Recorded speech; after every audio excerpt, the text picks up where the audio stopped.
Steve, Blake, I gotta ask you guys.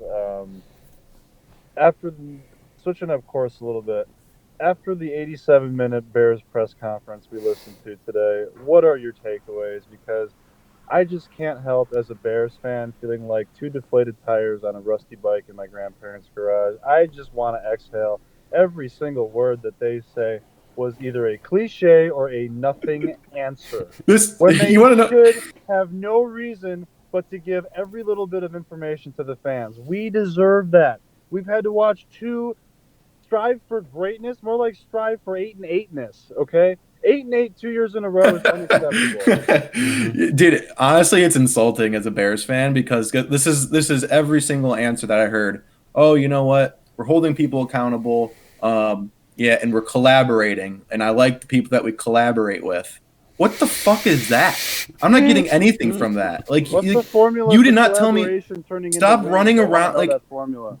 I think the Bears media did a great job, or like the people that were asking them questions. But the McCaskies, they just dodge everything, dude. I don't get it. Like, I don't know why they can't just like be more like transparent. You want to know why I loved Theo Epstein? Because he would go on radio waves, he would be transparent, tell the fans what's going on. He told you at the end of the 2018 season that the offense broke. Like, Mm-hmm. George McCaskey, like none of these guys are going to admit anything other than like just like basic stuff, and like you can never get an in-depth analysis from them. You don't get a direction of the team other than like, we're holding people accountable. They asked him like, how do you hold people accountable? And he said, well, we're collaborating and we're holding people accountable. He didn't tell me anything. Like, honestly, dude, like there's no clear direction. I'm fucking fed up with the team, to be honest with you. I've talked to Blake about this and you about this, Devin. I've questioned whether I want to be like a fan of this team. Like, that's how like ridiculous this has become. Like, honestly, like I don't think they care about team success that much. I They mean, don't. they're going to be making money regardless. Yep, exactly.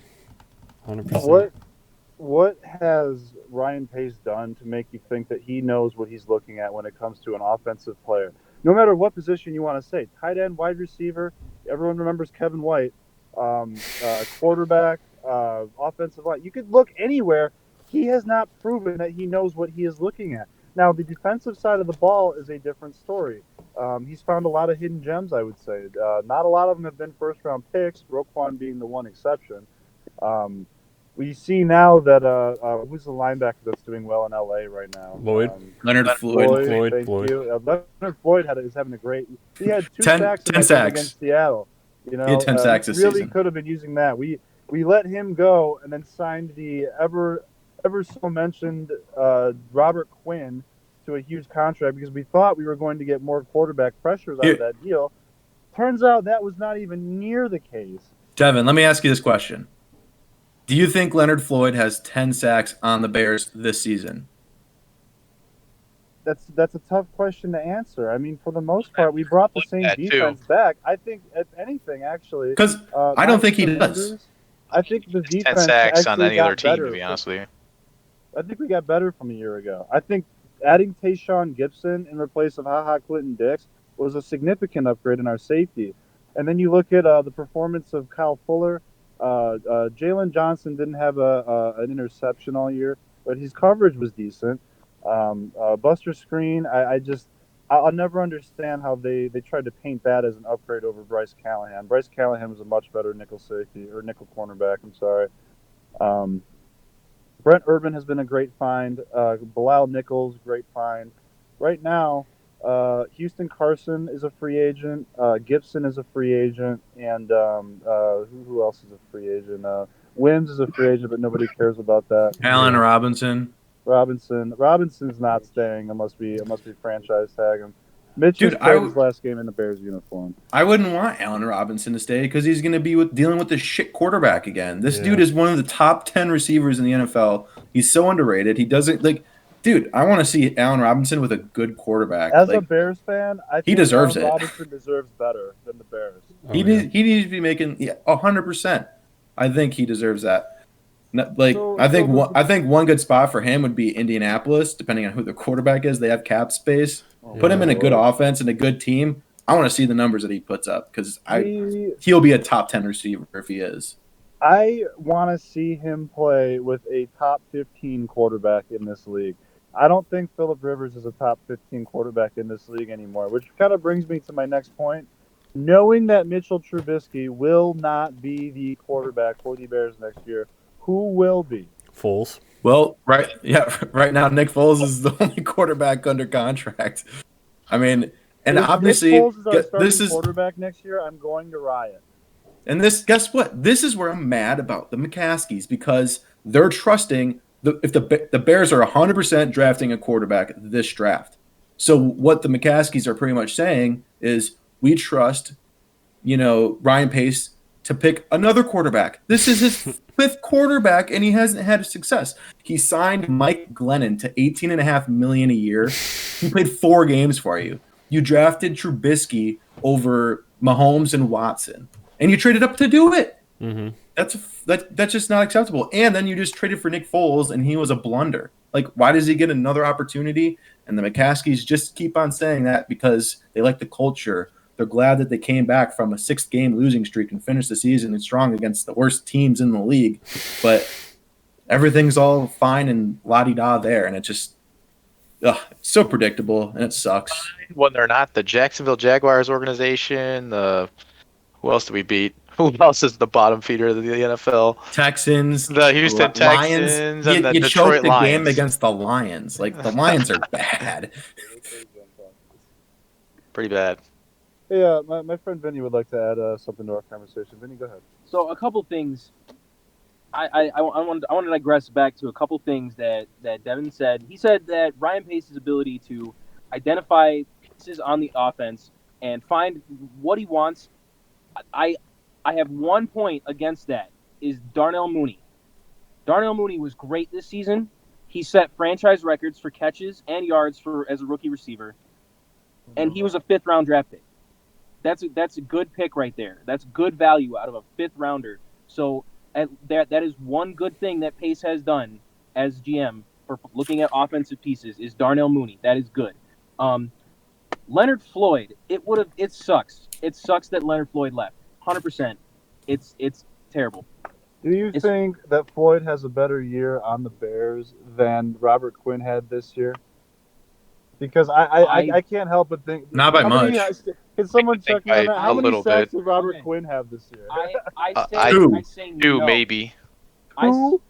I say no. He does not have the same season with the Bears that he had with the Rams, and here's why.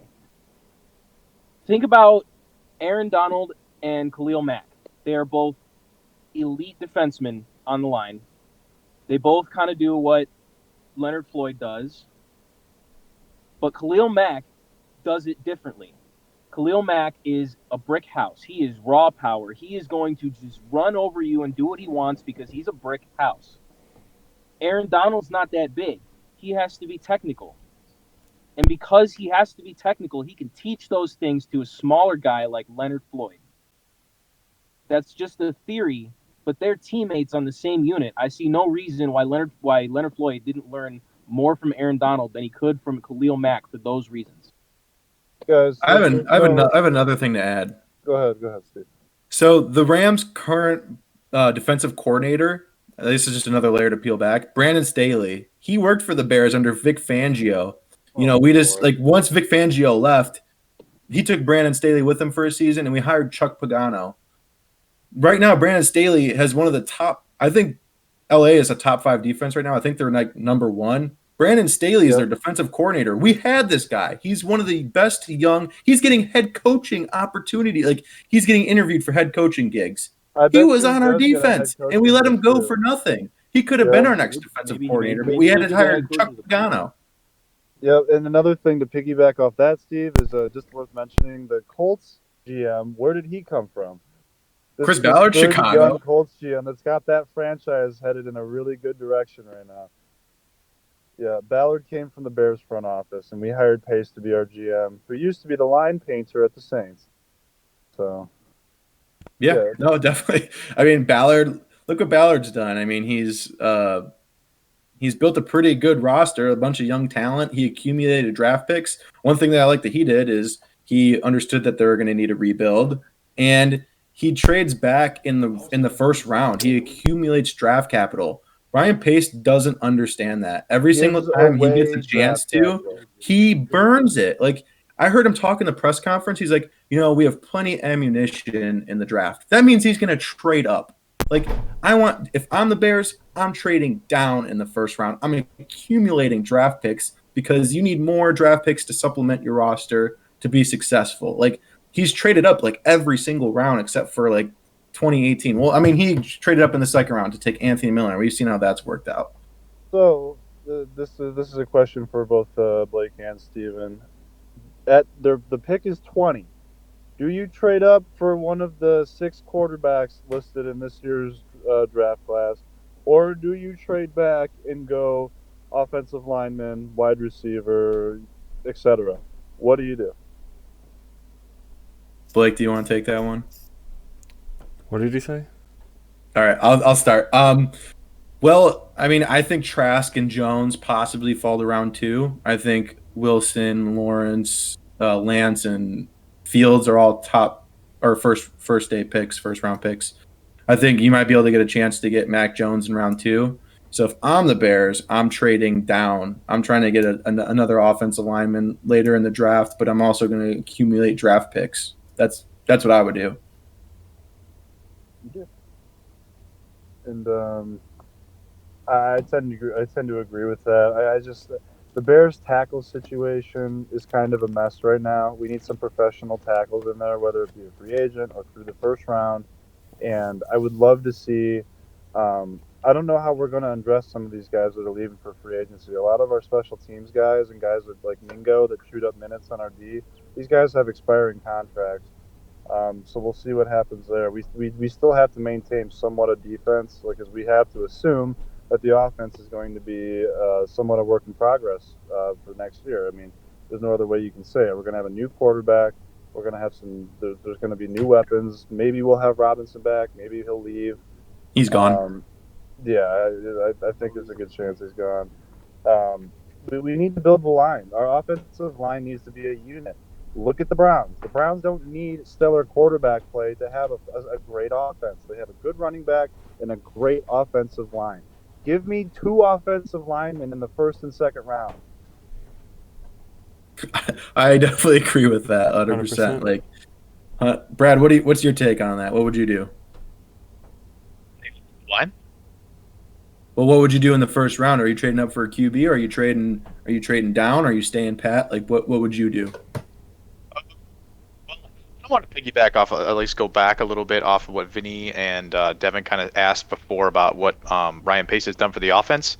I think the only 2 underlying factors you guys are missing on would be James Daniels and Cody Whitehair were both pretty solid offensive lineman picks from Ryan Pace. No doubt. I think they're definitely getting overlooked for sure. They're about the only decent pieces on the offensive line that are still young. As far as Charles Leno's concerned, I don't understand how this guy has a job in the league, if I'm being honest. And it's a tough choice at 20th overall. I don't even know who's going to be on the board or who's projected to go where. I would love to get my hands on Zach Wilson if I'm Ryan Pace, but at 20th overall, unless you can absolutely steal of that, like trade up and just work over someone for that pick to get him, I'm probably trading down or trying to acquire, maybe even trading that pick away for some other help, maybe even on the offensive line or other draft capital going forward. The only way I'm burning draft capital if it's for Deshaun Watson. I don't want to burn draft capital any other way.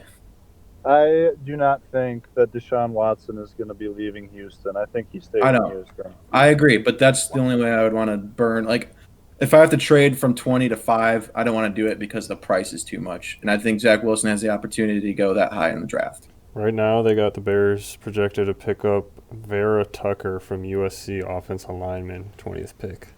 You said he was from USC, Blake? Yeah. Okay. I would be perfectly happy with that. I don't know about you guys, but that sounds wonderful. A top end lineman. There's a few guys. There's Darsaw from Virginia Tech, a good tackle that I would like to get, and also Rashawn Slater from Northwestern, just right down the street from the Bears. Those are also Well, two other linemen I wouldn't mind grabbing. If they're not there, then I would actually consider trading down and trying to accumulate draft picks like you were Blake, saying earlier. is Tucker from USC? Is he a tackle? Does it say, It or does it just say O says lineman? it says he this year at USC he moved from guard to tackle, so he could probably do both. I want him. I want him. Absolutely.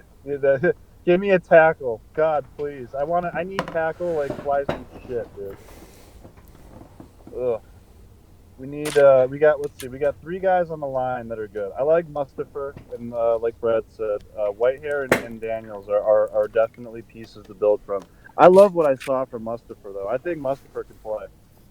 Oh, I like Mustafa too. I think he should be the center of the future. It looks like the offense flowed a lot better when he was playing center. I don't think James Daniel or Whitehair are comfortable playing center, and so I think we're kind of, in my opinion, I think we can kind of just not pay attention too much to the interior of the offensive line, like you guys are saying, and go to the exterior because Leno is just a penalty machine. He Like sucks. our offense gets set back every single time, and Bobby Massey's a waste of $9 million a season.